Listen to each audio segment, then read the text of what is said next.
بعد یعقوب صاحب بلند مولانا یعقوب صاحب بلند نہ صرف ہندوستان کی اپنی شخصیت ہے بلکہ عالم اسلام میں اور باہر ملکوں میں اپنی گناہ و صلاحیتوں اور مختلف وقت کی بنا پر مختلف کوالٹیز کی بنا پر اور دین کے تئیں جو آپ کی محنت ہے اور دین کے لیے جو فکریں ہیں اور عالم اسلام میں جو آپ کی ایکٹیویٹیز ہیں ان کے لیے جانے جاتے ہیں. بہت بڑے ادارے کے آپ معاون ہیں, چیئرمین شپ آپ حاصل ہیں, اللہ نے بڑے ملک عطا کیے ہیں. آپ حضرات کے درمیان اور آج ہمارے یہاں تشریف فرما ہے, ہماری واقعتاً بڑی خوش نصیبی ہے کہ اللہ نے ہمیں ایسا موقع عنایت فرمایا کہ آج ہم حضرت سے خطاب انشاءاللہ سنیں گے. فلذلك عاد الشيخ الفاضل الاستاذ محمد يعقوب بلندشهري ان ياتي الى المنصه ويخطب امامنا ما يريد ونحن نسمع من اعماق قلوبنا. ہم دل کی گہرائیوں سے سنیں گے اور انشاءاللہ جو میسیج ہوگا حضرت کا ہم اس پر عمل بھی کریں گے. اللہ کرے حضرت کی زبان مبارک سے نکلے ہوئے الفاظ ہمارے دل میں گھر کر جائے, ہماری زندگی بن جائے, ہماری زندگی سنور جائے. انشاءاللہ بڑا فائدہ ہوگا اور ہم استفادہ کریں گے. شیخ. الحمد لله رب العالمين والصلاة والسلام على رسوله الكريم وعلى آله وأصحابه أجمعين. أما بعد, أعوذ بالله من الشيطان الرجيم. بسم الله الرحمن الرحيم. انما يعمر مساجد الله من آمن بالله واليوم الآخر. صدق الله العظيم. وقال رسول الله صلى الله عليه وسلم من بنى مسجدا لله بنى الله له بيتا في الجنة او كما قال عليه الصلاة والسلام. محترم حضرات, حاضرین جامع مسجد بلب گڑھ ہریانہ, نماز جمعہ سے پہلے تھوڑی دیر کے لیے ہم اور آپ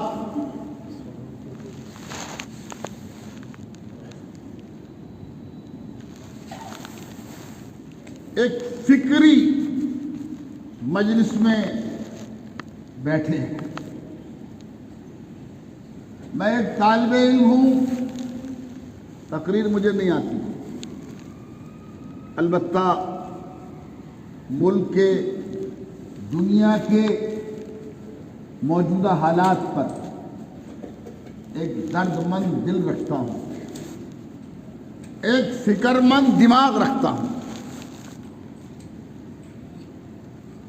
غالباً 1 سال سے زیادہ ہو گیا جب قاری محمد رمضان صاحب رحمۃ اللہ علیہ حیات تھے تو دستار بندی کا جلسہ ہوا تھا. مولانا عبدالخالق صاحب سنبھلی استاد حدیث نائب محتمم دارالعلوم دیوبند کے ساتھ میری بھی حاضری ہوئی تھی.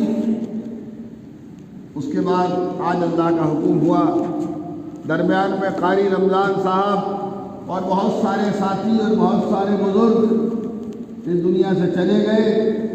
کرونا کا دور تھا, لاک ڈاؤن کا دور تھا, حاضری نہیں ہو سکی. تو قاری صاحب کے انتقال کے بعد سے بڑا داعیہ تھا کہ کسی دن چلیں, آپ حضرات سے ملے, قاری صاحب کے بچوں سے ملے. تو آج اللہ نے وہ وقت مقدر فرمایا. دعا فرمائیے اللہ تعالیٰ قاری صاحب کی اور تمام مرحومین کی مغفرت فرمائے اور ہم تمام موجودین کو اللہ تعالیٰ عافیت, خیریت, صحت و سلامتی کے ساتھ. ایمان والے بھائیوں, بزرگوں، لوگوں، وطن عزیز ہندوستان میں، ہندوستان جیسے بڑے اور عظیم ملک میں آپ کے پاس اللہ کی طرف سے دو بڑی نعمتیں ہیں. کیا ہیں؟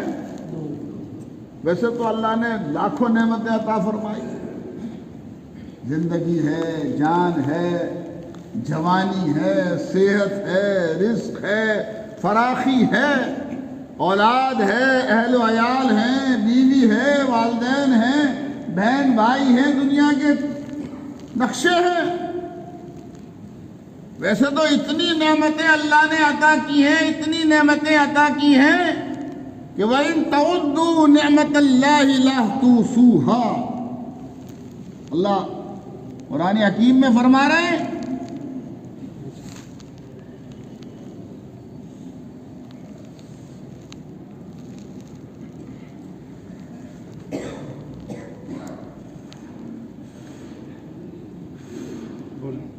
اللہ تعالیٰ قرآن حکیم میں فرما رہے ہیں اگر تم میری نعمتوں کو گننا چاہو تو بولیے، گن نہیں سکتے. کرونا وائرس کے اس دور میں لاکھوں لوگ وینٹیلیٹر مشین میں پڑے ہیں، دنیا میں پڑے ہیں، لیکن ساتھ میں یہ پڑا اللہ کا شکر ہے اللہ نے عافیت سے رکھا. اتنی بڑی نعمت. تو یوں تو بہت نعمتیں ہیں، لیکن جو عظیم نعمتیں ہندوستانی مسلمانوں اللہ نے آپ کو دی ہیں، ان کی قدر کرو، ان کی قدر کرو. اگر دنیا اور آخرت دونوں جہان کی بھلائی چاہتے ہو، یہاں دنیا میں ہمیشہ رہنا جو بھائی پتہ نہیں ہے جمعہ آخری جمعہ نہ ہو، ہاں کیا رہنا ہے ہمیشہ معلوم نہیں آج کا جمعہ آخری جمعہ نہ ہو. تو اس دنیا کی بھی جو عارضی ہے اور آخرت تو باقی رہنے والی ہے، کبھی ختم نہیں ہوگی. دونوں کی بھلائی چاہتے ہو تو ان دو نعمتوں کی قدر کرو. پہلی نعمت مساجد، پہلی نعمت مسجد. بھائی موبائل بند کر لو، سائلنس کر لو، بند کر لو، اور جس کے پاس ٹچ فون ہو وہ اس تقریر کو ٹیپ کرو اور زیادہ سے زیادہ ایمان والے بھائیوں تک پہنچاؤ. پہلی نعمت مساجد، مسجدیں، یہ اللہ کے گھر ہیں. ان کا آباد کرنے والا مومن ہوتا ہے. یہاں رہ کر مقصد زندگی ادا کر کے آخرت کی منزل کو کامیاب بنانے کا ذریعہ بنتا ہے. المؤمن فی المسجد کالسمک فی الماء. مومن مسجد میں ایسا جیسے پانی میں مچھلی، اور منافق مسجد میں ایسا جیسے پرندہ پنجرے کے اندر.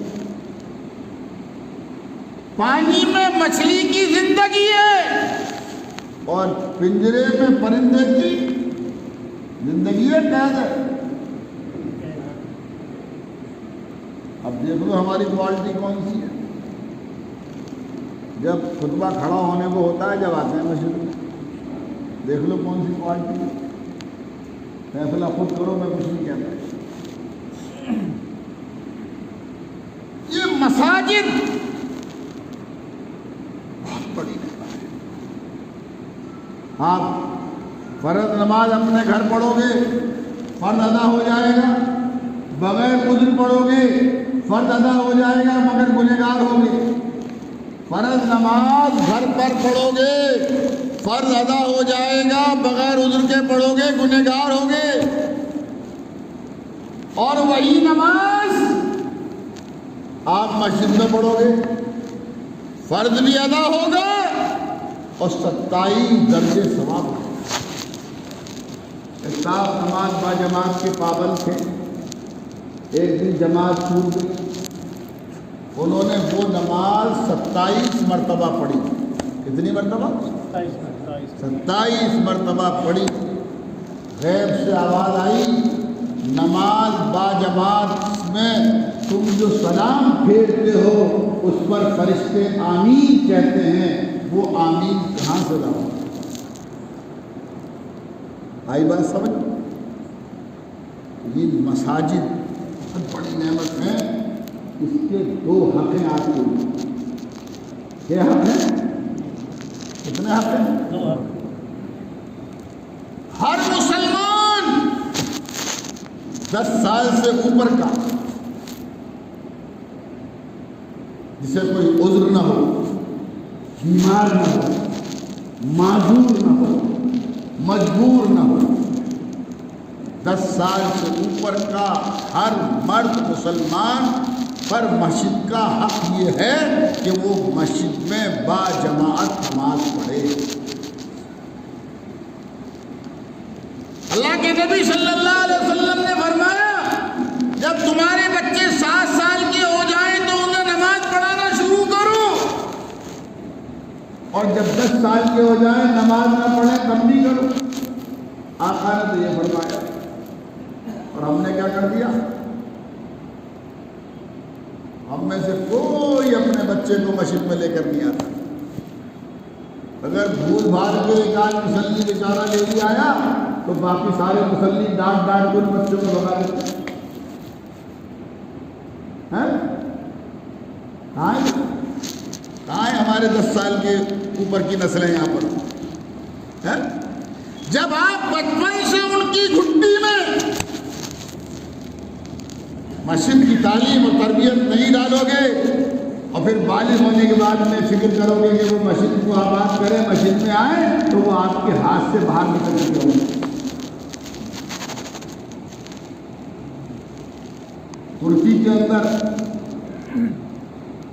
تمام مسلمان بچوں کی ضروریات، عبادات سے لے کر کھیل کود کی ساری ضروریات مسجد کے احاطے میں پوری ہوتی ہے۔ ناظرہ قرآن پڑھتا ہے، سائل کی انعام میں ملتی ہے، حافظ قرآن بنتا ہے، حج عمرے کا ٹکٹ فری میں ملتا ہے، تفصیل سے کہنے کا موقع نہیں ہے۔ تو پہلا حق تو مسجد کا ایمان والو آپ پر یہ ہے، 10 سال سے اوپر سے لے کر بوڑھے تک کہ مسجدوں کو آباد کریں، 100% نمازی بنو، 100% نمازی بنو۔ نماز پڑھنے والا مومن ہے اور نماز چھوڑنے والا مشرک ہے، مشرک۔ اب اپنے اپنے گریبان اور اپنے اپنی ذات میں جھانک کر دیکھ لو، میرے اندر، میرے گھر کے اندر، میرے محلے کے اندر، میرے کنبے کے اندر، میرے خاندان کے اندر، میرے گلی محلے کے اندر، میرے گاؤں کے اندر، میری بستی کے اندر نمازی زیادہ ہیں یا بے نمازی زیادہ ہیں؟ بتاؤ بھائی۔ ہاں، جتنے نمازی آج جمعہ کی نماز میں ہیں اتنے ظہر میں ہوتے ہیں؟ یہ جتنے نمازی کسی بھی مسجد میں عشاء کی نماز میں ہوتے ہیں اتنے فجر میں ہوتے ہیں؟ نماز قائم کرنے والا مومن ہے، نماز چھوڑنے والا مشرک ہے۔ ہم میں نمازی کم ہیں، بے نمازی زیادہ ہیں، مومن کم ہیں، مشرک۔ اب میں نہیں بولوں گا، کچھ آدمی تو بولو، سوچو کہاں کھڑے ہیں، کہاں کھڑے ہیں؟